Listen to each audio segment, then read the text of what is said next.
رب الناس أذهب البعث واشف أنت صافي।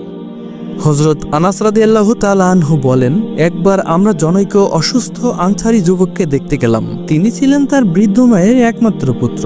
যুবকটি তখন মরণঘাতী এক রোগে ভুগছিল। তার সাথে সাক্ষাৎ শেষে আমরা ফিরতে যাচ্ছিলাম, এমন সময় দেখলাম তার আত্মা দেহের খাঁচা থেকে উড়ে গেল। আমরা সেখানেই থাকলাম। তার চোখ বন্ধ করে তার উপর একটি চাদর ছড়িয়ে দিলাম। যুবকের বৃদ্ধা মা দাঁড়িয়েছিলেন আমাদের নিকটেই।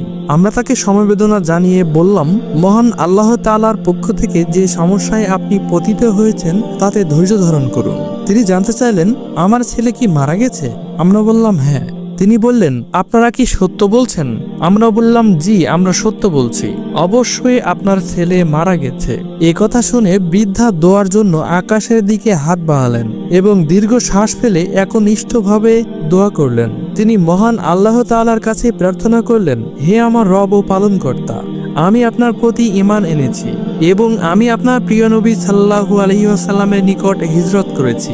আমি আপনার কাছ থেকে আশা করি যে আপনি আমাকে প্রতিটি সমস্যায় সাহায্য করবেন। হে আমার রব, আজ আমার ছেলের বিচ্ছেদের বোঝা আমার উপর চাপিয়ে দেবেন না। হযরত আনাস রাদিয়াল্লাহু তাআলা আনহু বলেন, বৃদ্ধ এখনো দোয়া শেষ করেননি। এমন সময় তার মৃত ছেলে মুখ থেকে কাপড় সরিয়ে হেসে উঠলেন। তারপর আমরা সকলে মিলে একসঙ্গে খাবার খেলাম।